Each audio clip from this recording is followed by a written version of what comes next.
बुद्ध धम्म संघ तीन रत्न तथागताच्या पवित्र अशा वाणीतून आलेला हा सद्धम्म आणि तो सद्धम्म आपल्याला बाहेर करणारे पण असंख्य वर्षापासून अन्य अंधकारात चिपट पडला असताना त्यातून वर काढणारे महामानव परमपूज्य बोधिसत्व डॉक्टर बाबासाहेब आंबेडकर व तसेच भारतीय बौद्ध महासभेचे सूर्यपुत्र भैयासाहेब आंबेडकर, महान उपासिका मीराताई आंबेडकर या सर्व आंबेडकर घराण्याला व आदर्शांना आम्ही त्रिवार अभिवादन करतो व इथं आज डॉक्टर बाबासाहेब आंबेडकरांच्या 134व्या जयंतीनिमित्त तुम्ही सर्वजण उपस्थित राहिलात। बाबासाहेबांचा बड्डे सर्वजण साजरे करत आहात।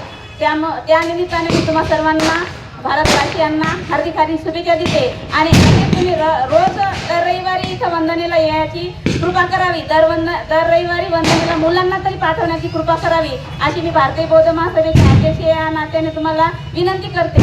आणि उद्याला राजमाता शाळेजवळून भव्य अशी रॅली निघणार आहे, तर जास्तीत जास्त महिलांनी 7 वाजता येण्याचे प्रयत्न करावा। 7 वाजता यावे, सकाळी 7 वाजता सर्व महिलांनी राजमाता शाळेजवळून सद्गुरुनगर इथून ती रॅली निघणार आहे। शाळेतर्फे आहे, आपण भारतीय बौद्ध महासभा त्याचे सामील झालेले आहोत, तर त्यामुळे लेझिम पथक वगैरे आहे, बँड पथक आहे, तर त्यांच्यासोबत आपण शाळा एक चांगल्या प्रकारे बाबासाहेबांची जयंती साजरी करत आहेत। आपण पण त्यांना प्रोत्साहन दिलं पाहिजे। प्रत्येक शाळेमध्ये जाऊन आपण असं प्रोत्साहन देऊया। सर्वांना हार्दिक शुभेच्छा देते आणि थांबते। जय भीम, नमो बुद्धाय।